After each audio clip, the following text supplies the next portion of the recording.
que nous sommes là, de berceau à la tombe, nous avons besoin d'aide. Pour être dans les plans de Dieu, pour accomplir de grandes choses, pour faire de grandes choses dans ta vie, tu n'as pas besoin d'être seul. Tu as besoin d'aide. Mais il y a des aides qui sont des aides stratégiques. C'est ce que tu as besoin en cette saison. Avant même que nous puissions naître, il fallait qu'un homme et une femme s'aimaient ensemble. Et la femme porte la sémence pendant 9 mois. 9 mois de douleur, 9 mois de sacrifice, 9 mois de perte d'appétit, 9 mois de nuits blanches parfois. Moi, je n'ai jamais mis au monde, mais il y a des femmes qui ont mis au monde ici. Ils savent le fardeau de porter une grossesse pendant 9 mois. Ça demande des sacrifices. Et cette femme s'est sacrifiée pour que toi et moi, nous soyons aujourd'hui en vie. Amen. Nous ne sommes pas venus par nous-mêmes. Dieu utilise le ventre d'une femme pour que nous puissions venir sur terre. Arriver sur terre, quand nous grandissons, l'éducation que nous avons, toute la vie que nous avons, tout notre parcours, nous avons toujours besoin d'aide. Parce qu'il faut que même si on paie les minervoles à l'école, il faut que quelqu'un t'enseigne. Ce que nous sommes aujourd'hui, c'est le résultat des gens à laquelle nous avons courtoyé. Puis, les jours de notre mort, nous n'allons jamais nous enterrer nous-mêmes. Il faut des gens pour planifier notre funérailles. Il faut des gens pour nous enterrer. Il faut des gens pour tout faire. Cela veut dire que du berceau à la tombe, tu as besoin des gens. Si tu es seul dans ta vie, tu n'as pas d'aide stratégique. Ça veut dire que ta vie est vide. Amen. Dès que tu es là, si tu es au chemin des vainqueurs, tu dois déjà connaître qu'est-ce que Dieu fait dans ta vie. Quelle est la mission qu'il t'a confiée? Quelle est la vision? Quel est le mandat que Dieu t'a donné en cette saison? Quels sont ici? Dieu les a déjà localisés pour soutenir l'œuvre de Dieu. D'autres, ils sont ici, Dieu les a déjà. Nous sommes dans le royaume de Dieu. Dieu les a déjà mandatés pour soutenir des orphelins, des veuves. D'autres même, Dieu les a mandatés même dans la politique, dans l'économie. Alléluia. Même dans les affaires. Tout ça, c'est pour un but. Mais il faut savoir, s'il vous plaît, ce que Dieu attend de toi. Et souvent, ce que je veux dire, c'est quoi? Pour que toutes ces choses soient faites, amen, nous avons besoin d'aide. Nous avons besoin d'aide. La souffrance d'une femme, quand une femme porte la grossesse pendant 9 mois, et puis la femme nous met au monde, Dieu utilise le ventre d'une femme pour que nous puissions être dans ces bas mondes. Alléluia. C'est pour cela que nous devons beaucoup respecter nos parents. La Bible dit, enfant, honore ton père, ta mère, pour que tu vives longtemps. Parce que même quand tu ne respectes pas ta mère, cette mère-là a souffert. Elle a fait des nuits blanches pour te porter 9 mois. Elle s'est sacrifiée pour que tu sois en vie. Dieu l'a utilisé pour t'amener en vie. Alléluia. Et on ne peut pas jouer avec. Nous allons maintenant commencer notre enseignement de ce matin, parce que l'heure déjà avancée. Je serai très courte, mais je voudrais bien que vous soyez attentifs. Amen. Ouvrons nos Bibles dans Luc 10, 30. J'insiste, si tu es déjà ici au ministère pendant 1 année, 2 ans, 3 ans, plus de 5 ans, tu dois savoir ce que Dieu attend de toi. Tu dois connaître ce que Dieu attend de toi pour son royaume. Tu n'es pas seulement obligé de venir sur la chaire pour prêcher. Il y a des gens qui sont à l'extérieur, qui souffrent. Il y a des gens qui sont dans des hôpitaux, ils ont des problèmes sérieux. Il y a des gens qui sont dans des entreprises, ils ne marchent pas dans la droiture. Et quand Dieu envoie un fils de son royaume, c'est pour que les choses aillent bien. C'est pour que les choses avancent. Alléluia. Alors, quand nous lisons la Bible dans Luc 10, 30, nous pouvons commencer notre voyage. Soyez attentifs. Jésus reprit la parole et dit, un homme descendait de Jérusalem à Jéricho. Un homme descendait de Jérusalem à Jéricho. Nous connaissons tous que, selon l'évangile, bibliquement parlant, Jérusalem, c'est un endroit de paix.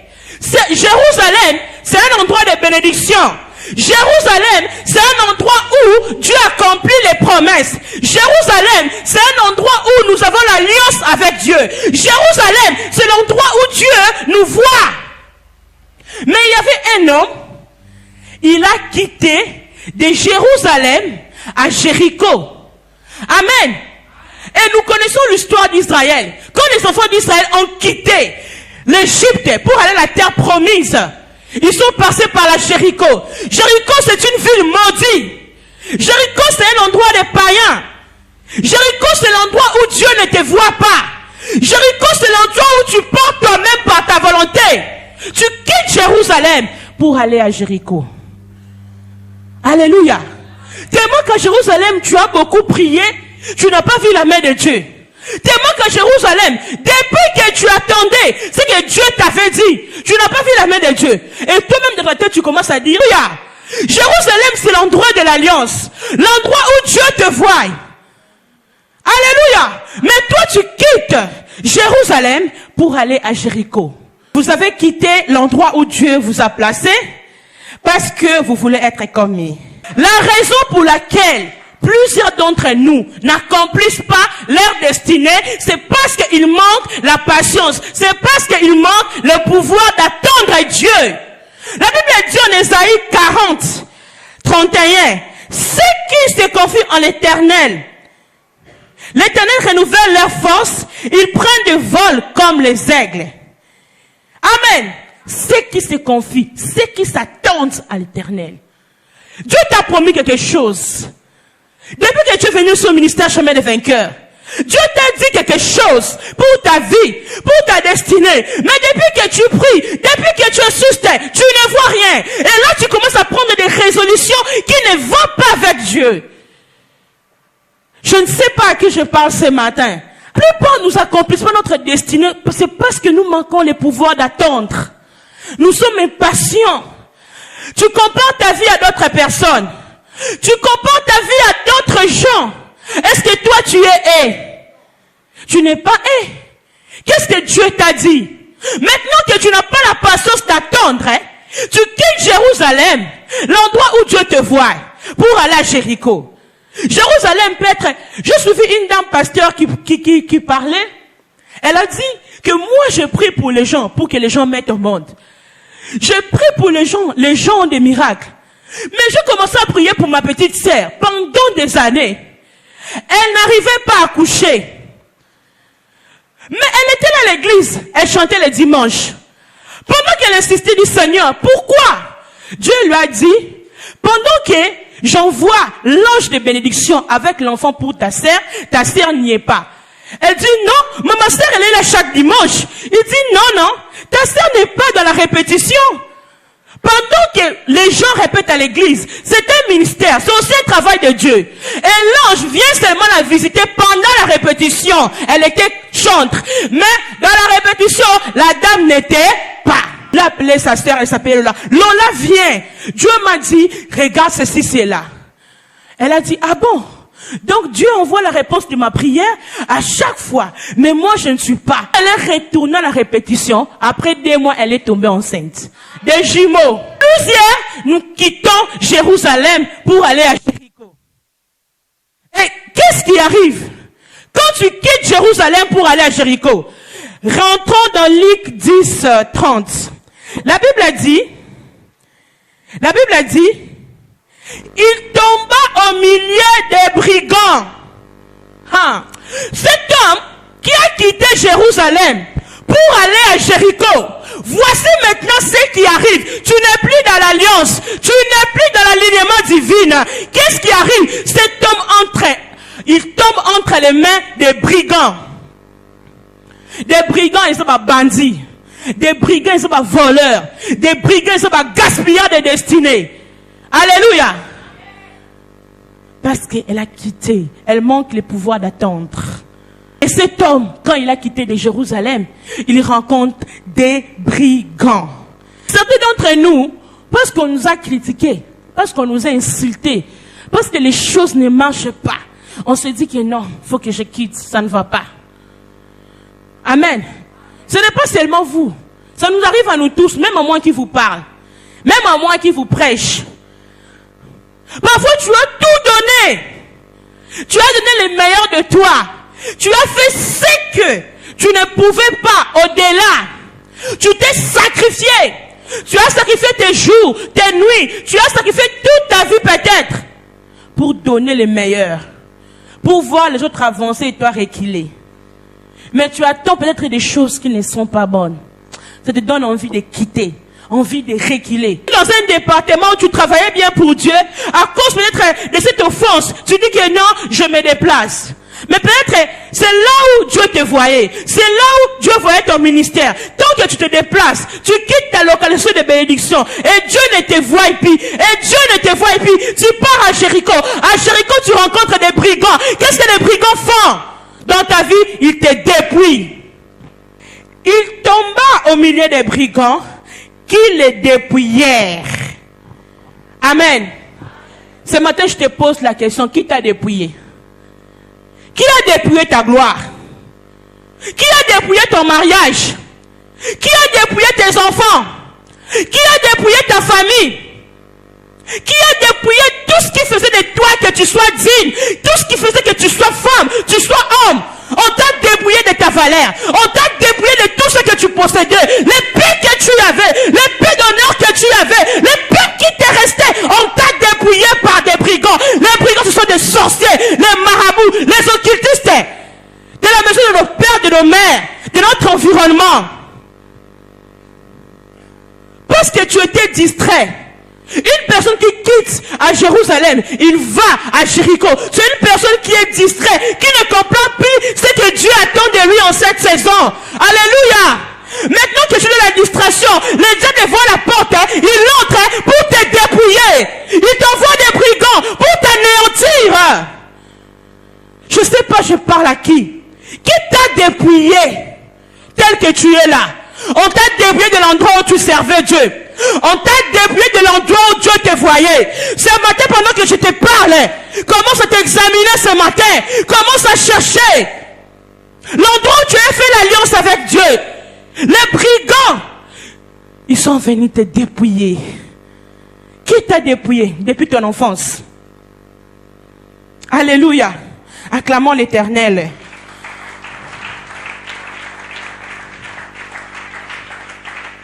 Il y a des femmes qui ont été dépouillées, même à l'université, même à l'école. Tu as rencontré une personne, il t'a dit des paroles que toi tu es telle personne, même par tes parents, ils t'ont dit que toi tu es inutile. Depuis que tu grandis dans ta tête que moi je suis inutile, moi je ne peux rien faire. Tu grandis avec cette mentalité. Même quand on prêche à l'église, tu dis que non, ça c'est pour d'autres personnes. Ce message ne me concerne pas. Moi je suis né pour rien accomplir. Moi je suis né pour vivre à paix. Moi je suis né pour vivre dans les néants. Alors la Bible dit que je rendais ton nom grand.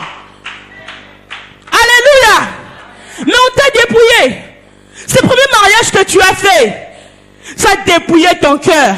Ça a dépouillé ta vie. Depuis ce jour, tu ne veux plus attendre de parler des mariages. Depuis ce jour, tu ne veux plus attendre de parler de cette entreprise, de ce ministère. Parce que c'est l'endroit où on t'a tout volé. Quand les brigands, les voleurs viennent, c'est pour faire quoi? Tuer, détruire, égorger. Et puis partir, te laisser comme ça. Alléluia. La Bible dit encore, les chargeurs des coups Qui t'a chargé des coups? Pendant que tu étais là, on t'a déjà dépouillé. Tu étais déjà nul, déséquilibré, face à la tempête, face aux souffrances. Et ils viennent encore pour te charger des coups. Qui t'a chargé des coups? Au point où tu es devenu amer, au point où tu es devenu blessé, au point où tu viens rien attendre, au point où tu ne veux même pas croire à Dieu, au point où tu dis que Dieu, est-ce qu'il existe? Il existe pour d'autres personnes, pas pour moi. Parce que la vie t'a chargé des coups. Toute ta vie depuis la naissance, rien que des coups, sur coups. On t'a pas seulement dépouillé de la vraie destinée que Dieu avait mis en toi, mais on te charge des coups à chaque moment, en chaque saison. On te